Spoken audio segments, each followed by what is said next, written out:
Hey everyone, it's Pat. Welcome to the garage. Tonight we're going to build some cornhole boards. Going to show you what you need for materials, what you need for tools, and of course how to build them.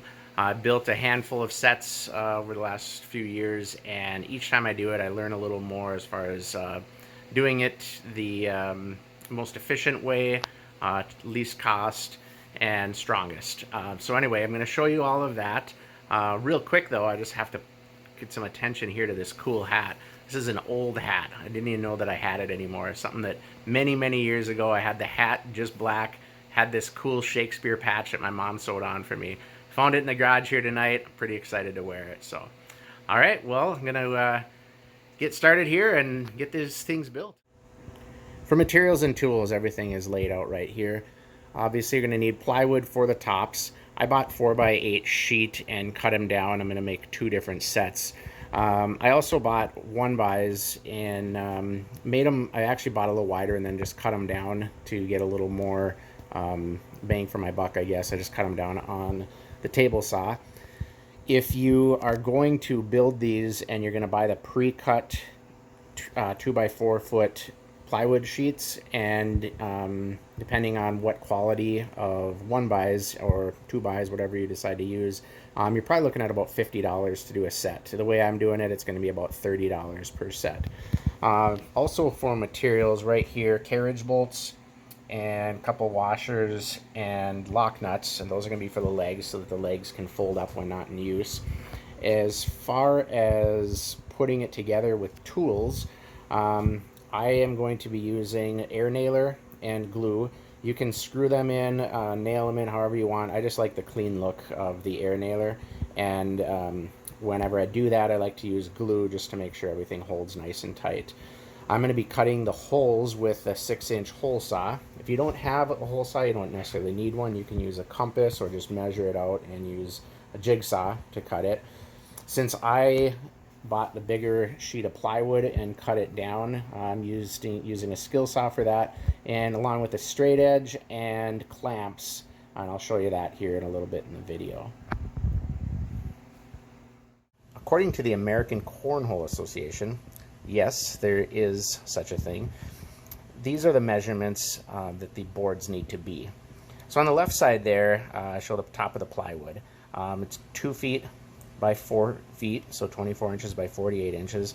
The hole is going to be 6 inches, and it's hard to see. I used Sharpie on here, but that's 12 inches from the edge, on center. And then up on the top there in that corner, it actually says 9 inches. So 9 inches from the top to the center. The sides of the boards, the front needs to measure anywhere between 3 inches and 4 inches tall, and the back needs to be 12 inches tall. And so what we're going to be doing on our frame, this is the sizes of the 1x's. We're going to use 1x4s, so they're 3.5 inches tall. Along with the plywood, it'll be just under the 4 inches for the front.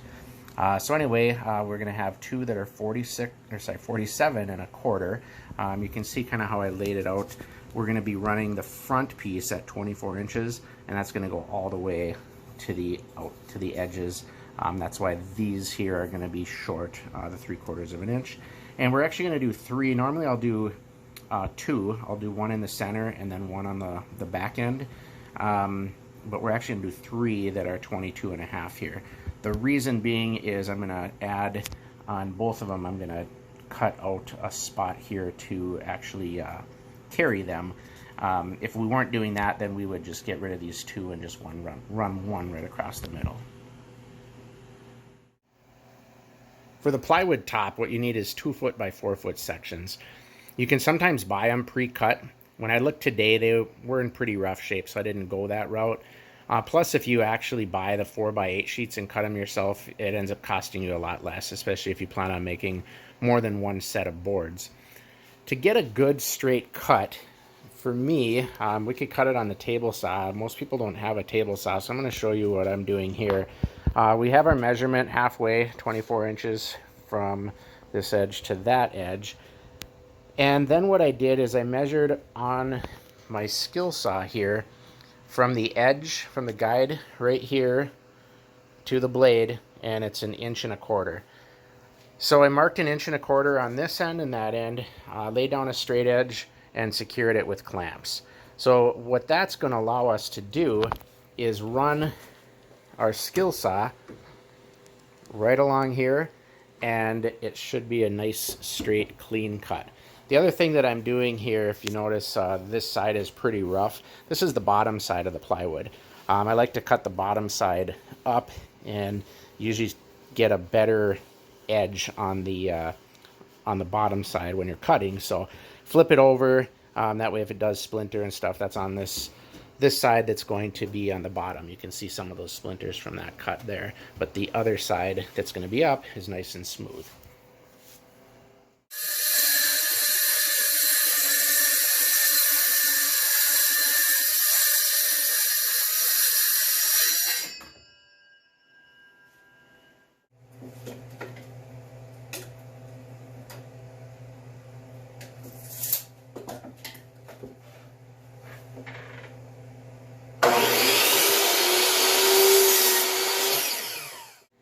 Now that everything's cut, the next thing that I like to do is lay out the frame, put all the pieces together, and put the top on, just to make sure, because sometimes the top ends up being a little bit shorter than the 2 feet by 4 feet, especially the size of the blade on the skill saw, of course, takes a little bit away when you're cutting bigger sheets of plywood. So I did do a couple of short cuts on with the 1x just to make sure that it fit. Just took a hair off of a couple of them. And now what we're going to do is we are going to start nailing the framing together. So I'm going to do here, I'm going to take this Titebond 3, my favorite glue, if I haven't said that before. We're just going to put a thin layer on every spot where one piece of wood is contacting another one. I'm going to set it in place. I'm going to use the air nailer. I'm using 2-inch brad nails, and I'm going to put 3 into each one of these.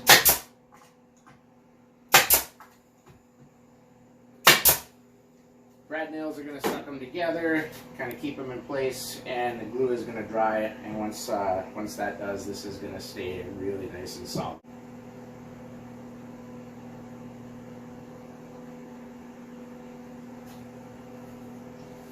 Alright, I just ran a bead of glue across the top of all of the framing.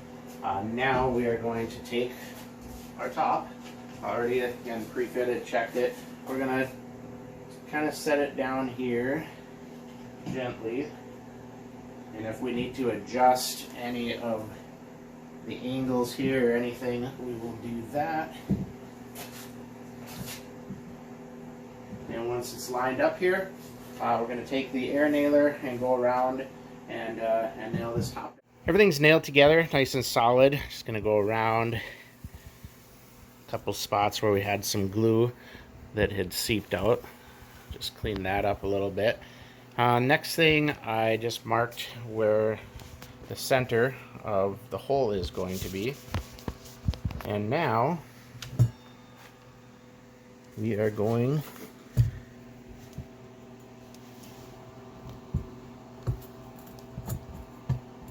there we go, line her up, and we are going to cut this hole out. Nice thing with the hole saw is you can really get a nice clean cut really quick. Plus you have this cool wheel if you want to take some of your model cars and put some big dubs on it. Trickiest part to these builds is figuring out exactly what the leg is going to be like. I know a lot of people will just nail a leg on like that. You know, that works if that's what you're looking to do. I like to actually have them fold up. So what I did is I took, I'm using 1x3s on this, but I just took a 1x3, set it in there, and figured out the angle based on the fact that I marked this at 12 inches from here to here. You can see I kind of have it laid out like as though this is the ground. So I laid out the 1x3, and once I kind of got it lined up, I marked it. Then I just cut these edges off, and I marked this right here. Comes out to be a 35-degree angle. And then just to be sure, I just stuck a screwdriver in there and just to make sure that when this spins that it's not sticking out here. And then also that gives me the spot of where I need to drill my hole. Once I had that figured out, then I just duplicated it for the other side. So here's a diagram of the legs that I use. So I used 1x3, so it's 2.5 inches wide, 13.5 inches long, and you can see the angle is 35 degrees on what I ended up doing. I did an angle of 35 on the bottom and then on the top, both sides there, just so it rotates freely when we fold the legs in. The center of the hole where the carriage bolt is going to go through, 1.25 inches from the edge and 1.25 inches from the top there. And on the board itself, on the outside of the board on the framing, you're going to actually go 2 inches from the top and then 2 3/4 from the back for that that center of the hole where the carriage bolt will go through. Just to show you how I did the legs, you can see the carriage bolt goes right through here. As far as the drill bit size, I made it as close to the size of the carriage bolt as I could, just to make sure it's in there nice and tight, not sloppy. Going through the middle here, can't see it, but I do have a washer in there just so it doesn't pinch when you're closing it. And then right here you can see another washer and a lock nut. As you can see how this is going to work, it's that simple. And I will tighten that down so that it's not sloppy, and then also this carriage bolt will be nice and flush right there. So the board is done. I'm going to do something new that I've never done before though. I'm going to cut out a hole here and just so you can put a hand in there to carry it. Just think it'll be much easier to carry if you can carry them from the side.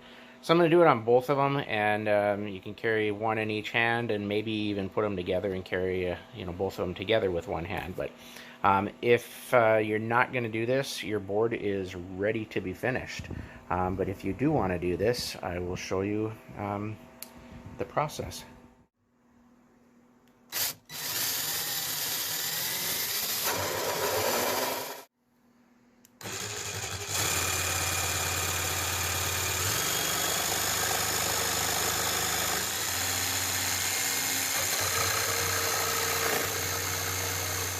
So another project finished, fun one. You can see I have the pieces in the back to do the second one. All you have to do is follow the instructions on the first one, build the second one the exact same way. I think it really turned out well. You can see this first time I added the handles. That handle there works out pretty well. I just have to sand the edges so they're a little sharp on the knuckles. The legs came out awesome. Perfect angles. This thing doesn't rock at all. It's nice and solid. I'm really happy the way it turned out. I guess the next thing, they're ready to use, but if you're building your own and you want to get creative, you can paint them, you can stain them, add decals. I'll add some pictures here at the end of some of them that I've done in the past. So, all right.